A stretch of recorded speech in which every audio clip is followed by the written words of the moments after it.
Hello friend, it is me, Pat Sloan, here for my daily video. This is my Monday night version, which runs in the evening instead of kicking off in the morning, because in the evening more of you can come on for the live chat portion, which also starts a half an hour before the video starts, and we all get in there and talk. It's so much fun.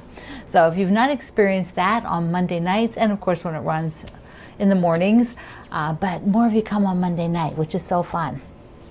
So this is our first Monday in 2021, and we are here to work on the elephants, elephant stomp.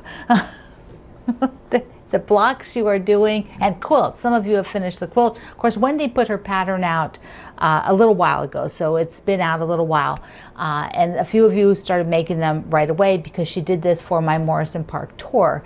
But a lot of you are just starting to make your blocks now. So I have a couple of tips for making the elephant blocks. Ellie the elephant. I think she's so sweet. So these are all in Morrison Park, which is my fabric line. And here's the pink one that I've showed you, but I've got a blue one today. And I will be making, I'm trying to debate. Actually, you know, the quilt is a rectangle. Here, I'll just pop a picture up. So this is the quilt.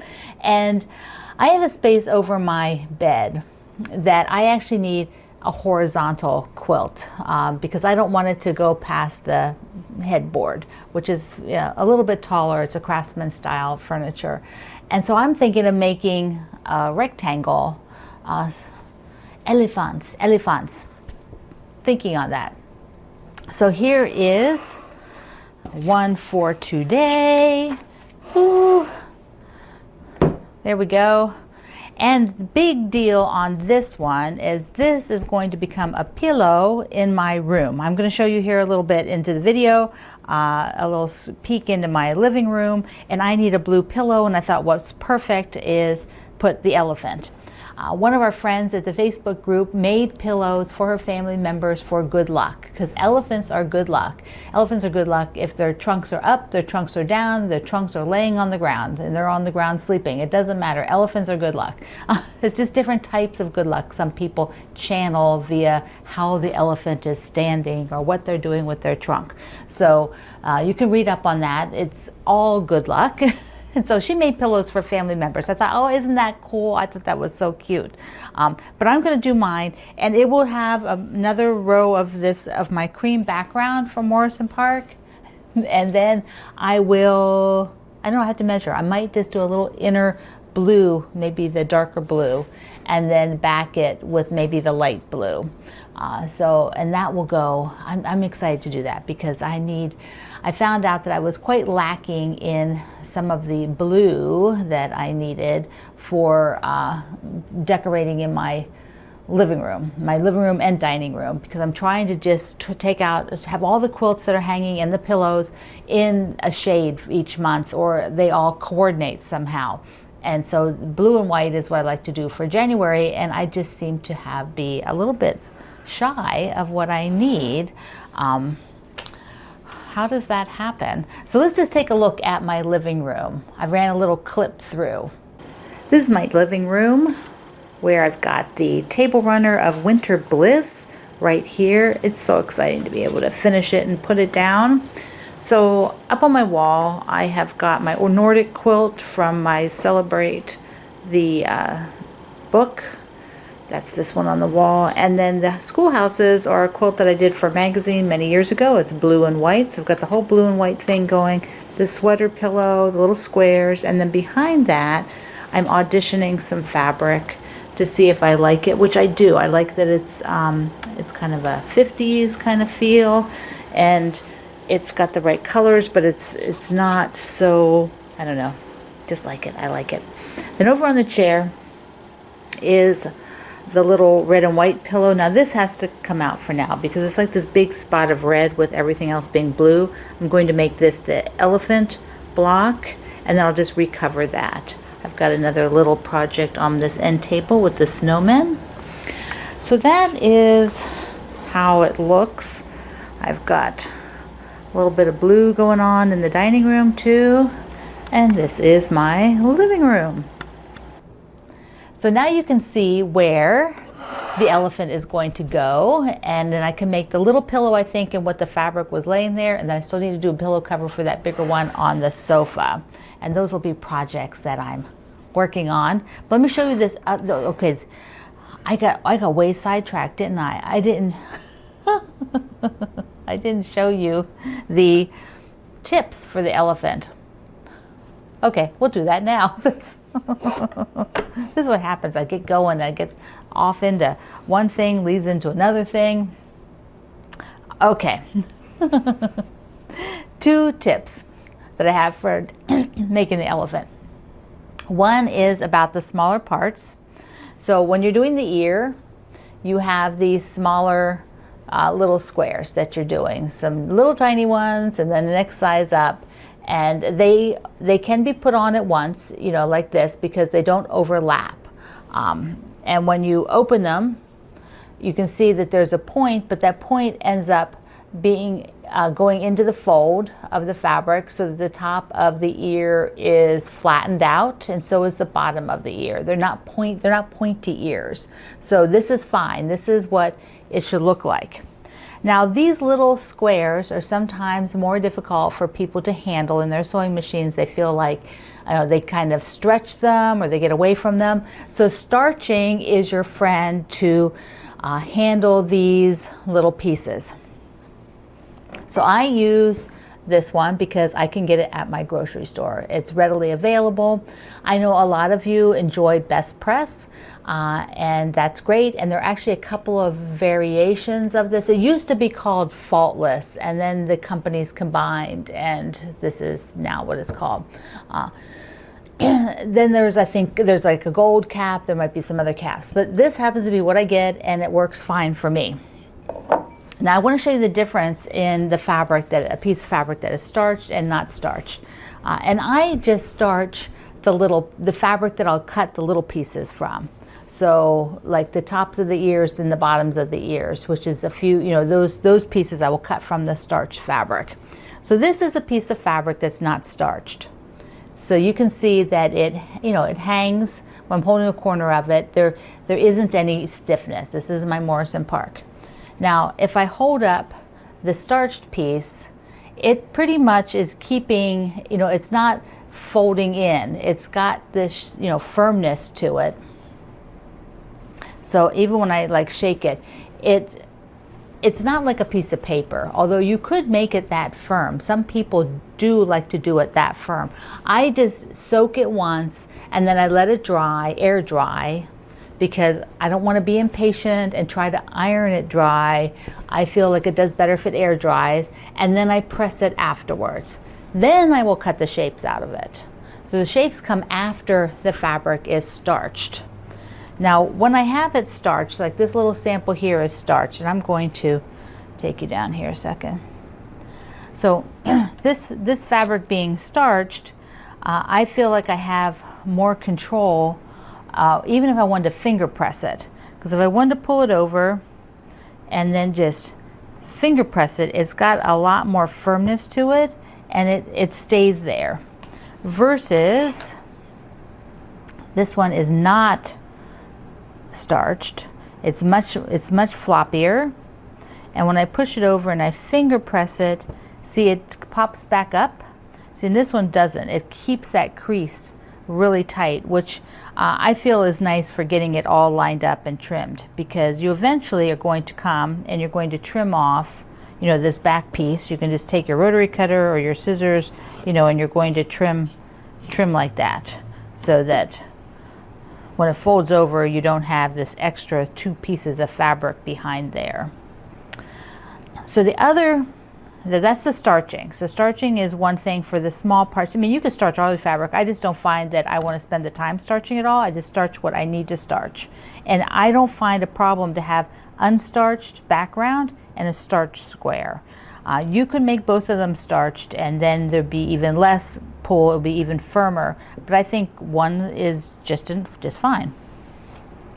The other part is the elephant tusk. Now, if you're having a trouble visualizing, here I've got this one down here. So the elephant tusk is the same. I'm using the same fabric on all of them because I'm I'm copying Wendy's colors. Wendy used my fabric and I liked what she did and I don't want to think about it, so I'm just copying hers. And she used the stripe for all of the elephant tusks. So what you have here is one of the little squares, and then you'll sew these two units. You'll sew this cream unit to the tusk. Now when you press it, a lot of times we are taught to press to the darker side. So in this case, you could consider the tusk darker. And in many of your quilts, your tusk is darker. You might have a gray tusk. So that would mean pressing it this way towards the darker. But when you do that, you are also having to fight with this unit where you sewed it together, you know, where that seam is, and you've got multiple fabrics and you've got little pieces you're trying to play around with here, and sewing it, pressing it to the darker side, you know, it might not, it might be a little bit bumpy. You might find a little bump on this side, you know, or a lump where that join is after you press it. But if you press all the way to the light side, it works really, really well. Now, often we press to the dark because we don't want the seam allowance to shadow, to be, you know, so that you could see it. You don't want to see a line, your seam allowance line shadowing through here. Because you're probably using white batting, like you can see on the table here, you don't see any shadowing of a seam allowance. But if you put this over top of something dark, now if I press it, if I hold it down, you can see the line right here of the seam allowance. So if you were putting this on a dark backing, which you probably wouldn't do, I mean a dark batting, because you've got white, you're probably not going to put dark batting, but that, you know, it's not going to be a problem with these light fabrics. Your white batting or off-white batting is going to totally be fine, and you won't see that seam allowance.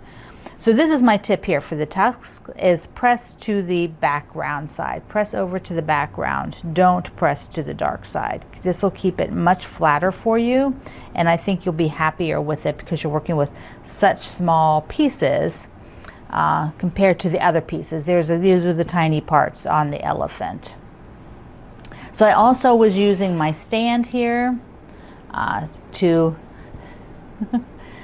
keep track of my parts. So when I was building this, I put the stand up on the book stand. So there you go, you can see the book stand. And that way it takes up a little less space on my work table, and so I can put this over on the side, and I had all the parts up here and just pick them off. Now if you were doing like mine, you could just go ahead and make all these tusks units for all, I think it's, how many blocks is it? Oh, it's 18. If you're doing the size of the pattern, it's 18 elephants. So you can make all of these first. Then if you wanted, you could go through, and if you know you could at least do the tops of all the ears, if you know all the ears. If you're following the pattern, you're cutting 2 elephants at once, parts for 2 elephants that interchange. So you could get all the ears from all 18 and stack them and do these backgrounds, because you don't have to kind of keep track of what the body color is, which is what the base part is down here. That's the body color.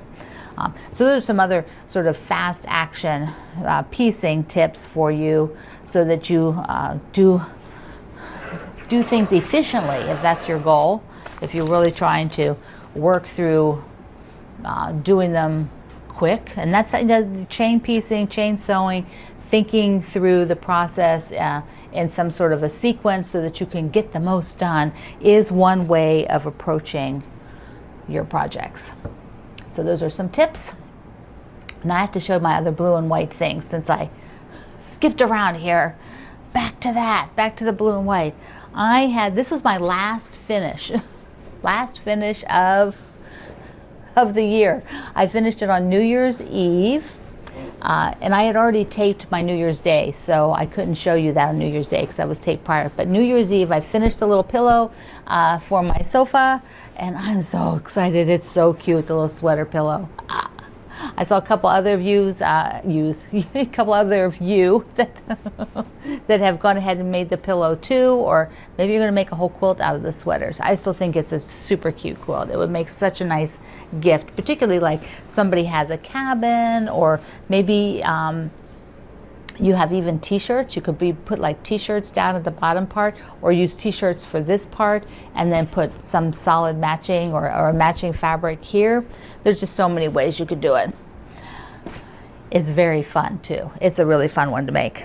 All right, so because I need, my nose is itching, because I need another blue and white quilt, I really need like 2 for my living room and dining room to make it like I would like to have it. Maybe some tiny ones as well, but 2 of a little bit more size. I realized that when we did the ultimate quilt sampler, I had made a blue and white and gray one for that project, and so I have never put binding on it, but it is quilted. Ta-da! Blue and white. It's blue and white enough. It has quite a bit of gray, but not too much that it bothers me.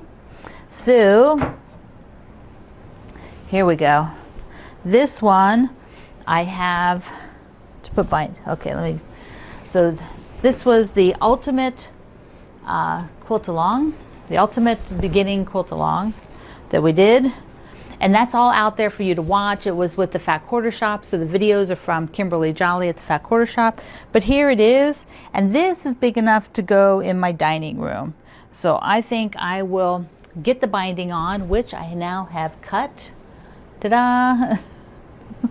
And this is the same blue, white, and gray from Christopher that he did prior to the one that I'm using for Home Is. So Home Is, I'm using his bundle called Stitched, but it also has more whites and less gray in it. This one had a lot more gray in it. But I am excited to get this one because I think this will go in the dining room for the color, and then tomorrow or whenever I have this done, I will bring the quilt and show you that's hanging in the dining room right now, because it is one of probably my oldest quilts that I still use a lot, and it's not very big, and I want to show it to you and tell you its story. So once this hangs up, I will bring in the other one to show you. So that is top. That is moved up to get done immediately so that I can use it. And once this will go on maybe tonight. I think that will happen. I think that will happen. It's almost there. So I was thinking about projects that I want to do, and one of the things I always want to do is make a quilt on, right at the beginning of the year. Just make something quick and fun to use some cool fabric. I don't want to have a lot of complication to it. And so on the wall, you will see the Skyscraper quilt from the Jolly Bar 2 book. By the way, there was a Jolly Bar 3 that I think it's March, when the book is ready for you to purchase, I will let you know. But we would be doing a sew along again from Jolly Bar 3, which is super cute. It's a table runner this time, so it'll be fun to try a block, so many of the blocks from the book, and put them together for a cute table runner. And if you like the table runner idea, you could just do multiples of them and put them together as a quilt. That'd be really cute. All right, I've digressed again. I'm digressing again a lot today. So this is in the book, the pattern. And what I did for mine started on New Year's Day, and it's not quite done yet, but there you go. You can see all the way to the top, is I used the Florida, the fabric line is called Florida from Ruby Society, and I just love it. It's so cute. And it's the layer cake, but it was a junior layer cake, so there's only like 20 squares. And so I added a few other fabrics, and then I reduced the size of the sashing strip, the minty aqua. I got the minty aqua, and I made it a little more narrow, and then I added 3 more rows, so that it's similar, but just a tiny bit different, because I wanted to be able to use a bit more fabric in there. Now my rows are almost all together. Then I have to decide, do I want to maybe quilt it on here with the wave? I'm definitely going horizontal because I want that feel of it. I want to keep that feel across. So I will go horizontal, and I could do the wave stitch on here. I could break out my Sashiko machine, which is a machine made by Baby Lock that, here I'll pop a picture of the Sashiko. The Sashiko machine makes a stitch that looks like hand quilting on the top, but it's a regular stitch on the back. So it's a single purpose machine. That's its only function. That's all it can do, is that one stitch. But it's a very cool specialty machine. It runs fairly slow. You know, you don't zoom along when you do that. You stitch slowly. So I don't know if I will do this one or not, or I might do something smaller on the sashiko in January or February, just to pull it out and play with it, because I haven't done anything on it for a while. So I am happy to have that one done. That was one goal of mine, was to get get a quilt started and made in January, just to kick off the year with something fun, something cool.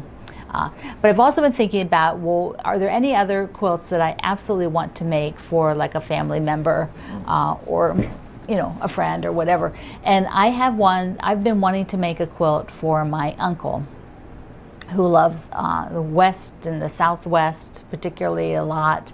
And I actually bought, remember when we were doing the Out West quilt, I thought about giving him the Out West quilt, but I really would like to do something a little bit different than that for him, which something more looks like a Navajo blanket or something like that. And so I remember the belt buckle fabric I had, that was, I bought it years ago to do a quilt for him. Well, I've never done it. I thought this needs to be the year that I do the quilt for my uncle. It's like I only have one uncle left, so I need to make him the quilt. So I've always wanted to do one of two quilts in this book by Nancy Purvis. So this is actually a fabulous book. She wrote a really, really good book. It has a wide variety of these. They're a little bit different, and so they have a lot of impact, and some have really big size squares, which is what I like about this one on the cover.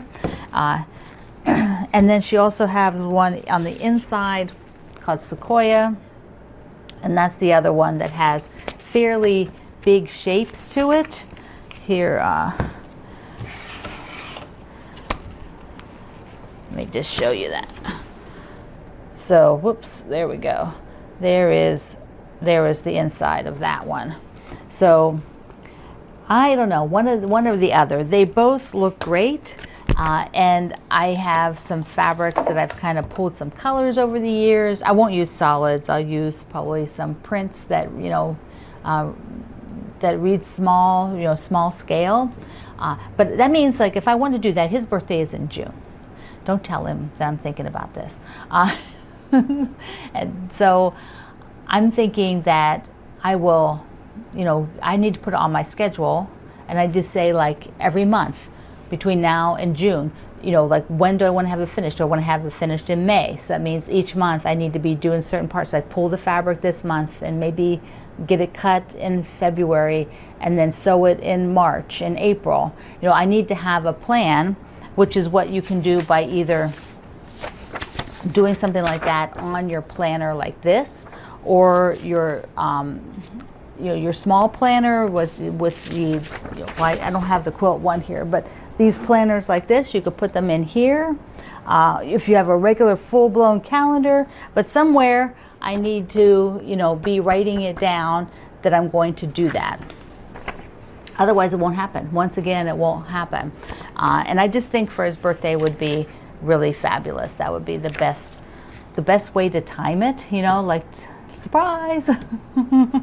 So, all right, so that is one I have been thinking about, and I pulled the book out, so I thought, well, I wanted to show you and talk about that, because if you have something like that you need to plan, do like me. The next few days, be sure that goes down, you write it down, you put the steps of what you have to accomplish when, and get it on your schedule so that you make it happen.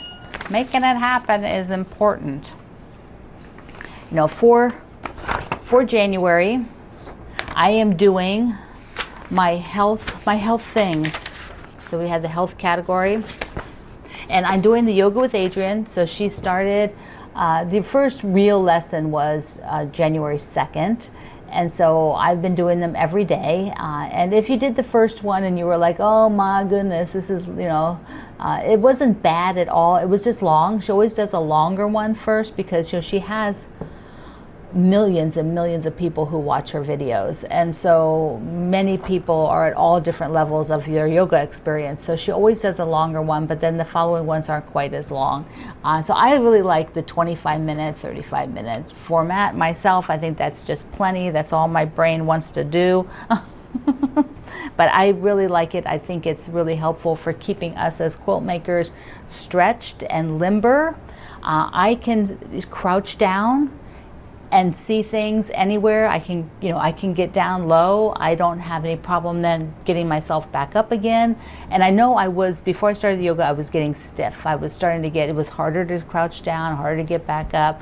And so I find that it's been really, really useful to, and when I broke both my wrists and I had to do things with other parts of my body and be able to like sort of manipulate and move my arms, I didn't get any extra strains because I had been doing all that yoga. I just think that that's been a super big plus. So hopefully you're giving it a try and try to do it every day. Most of us are home still, so we're not going anywhere. We can just go do some yoga. Walking is not as easy every day. I'm not going to walk in the rain when it's 32 degrees. It's just a little too yucky. But we'll have enough nice days that I'll get out and walk as well. So I have a few more things here, fun things. So we have the coming up is the home is on Wednesday. This is going to be so much fun. I'm just loving the design, loving planning it out. So the first block will be on Wednesday. It's 1 block a week for 24 weeks or something like that for asymmetrical quilt with a teeny bit of applique and different size blocks. I also have only 12 more of these to make. Looks like a scarf. I could turn this into a scarf. So I have 12 more of these, and then that row, I'm probably hitting the mic, and then that row will be done and can be added to the quilt. So here's a picture of the quilt, and once that's done, that can come off the wall and I can get it quilted. We have the old school block of the month, which is 1 block a month from 12 different designers, and that's being run by Kim Lapacek, and she is doing a fabulous job getting everybody's ready to go, and I will be sewing all the blocks. She's going to put the blocks out on the 12th, and then I have to get the block then on the 12th and make it, so I will probably talk about it like on the 14th or something like that. So you'll hear about it when I get the block made, either the next 13th or the 14th. It just depends on when I'm filming this and when I get the block made. So it'll be within a day or so. Another big thing, it's like always fun. There's always something coming up, right? So want to hear about my new book that's going to be out? Yes, you can pre-order, and here's the cover, so you get to see the cover. It is my book of holiday celebrations, so they're holiday quilts, and I just had so much fun designing this. Right now I'm just showing the cover, but you can go ahead and pre-order if you like, and I have the link down below, and then that way when the shipments come in, yours will just arrive at your house. So that will be fabulous. I know a lot of you have been waiting. What is it? When's it coming? When's it coming? Because it takes a long time, and with COVID it has taken even longer because people couldn't go into the offices. Offices were closed down and they couldn't go to do photo shoots, and people had to work at home without the software, computer software they needed that was in the office. And so eventually everything got a little bit looser so that things were in place, and now offices they can safely go into work. They're very separated in their space, and so everything kind of flowed along, and then they were able to go out and do the photo shoots. And that just took a little bit longer, but not that much longer. So it'll be out in, I think, May. Maybe a little bit later, just depends on how everything gets with, production. I remember all companies are on sort of this alternate universe of work because people have to stay safe at work, so they can't be working the way they used to, and it puts complications and extends periods of time things take to get done. Okay, I also, this is something cute I got. For my birthday, I used some of my birthday money to pick up a few pieces of Pyrex. So I have not really ever collected it, and so I have this one is so darling. I got a few pieces of pink, and I should bring the pink here. The other one I got is a pink striped bowl. This is like a bowl set, so I don't know if I'll end up getting the whole set, or I might just pick up some of these small pieces because I can use them when I'm decorating. I use them for Christmas. I had turned this upside down. I had snowman sitting on the top, so they're really sweet. I have one other one, a yellow one, that I picked up. I'll show you another time. Always just fun to go out and search, because I'm doing it online, so I'm not going to any thrift stores right now. So it's kind of fun to hunt up either through the Facebook Marketplace or eBay to find some that were reasonable, because collecting Pyrex online is not a reasonable hobby. It's some of the items are really rare now, and because they're not made anymore, so they're expensive, and they're not in my budget. They're not in my budget. Okay, one Q&A question. I'm going to try to be doing some, I will do. See, there's my word, do. I will do Q&As. So this is from Tommy, and I believe she left this one here at YouTube. And I thought this was a really good question, because I believe a lot of people you have to figure out how you want to sort your fabric for storing it. And I know that in the beginning I sorted my fabric several different ways before I came to what I really like, what works for me. And the first thing that I think you have to do when you want to know how do you sort your fabric is is knowing how you look for fabric, because once it's sorted, the next step is you need to go find things, and you need to think about what is the method you use to find fabric when you're getting ready to make a quilt. Do you generally say to yourself, oh, I'm looking for Pat Sloan's Morrison Park collection, not I'm looking for Pat Sloan's blue fabric from her, or I'm just looking for blue fabric. So there's different ways you're looking for something that's very specific, like an entire collection, Pat Sloan's Morrison Park, or you're looking for Pat Sloan's fabric, but you want the blue one, or you're just looking for blue fabrics. That's a big difference in how you sort your fabric. It really comes down to two. You're sorting it by the name or the designer collection. It might be you sort all Pat Sloan's together. You keep all my fabrics together. So when you make something of mine, you want to use my fabric in it, or whatever, however you work. Or most people will do a variation. You will sort by color primarily. So all your blue, all your red, all your pink, they will all go together. Then you might have some subsets.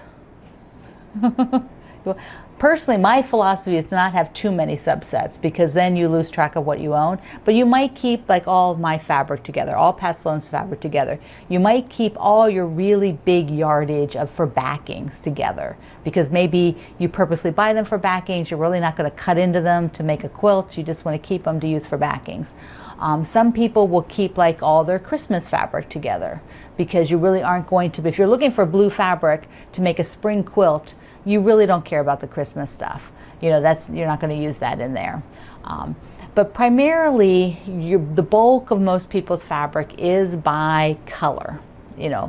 Pink, red, yellow, green, and then within like the blue bin, you might have, we'll use the elephant here.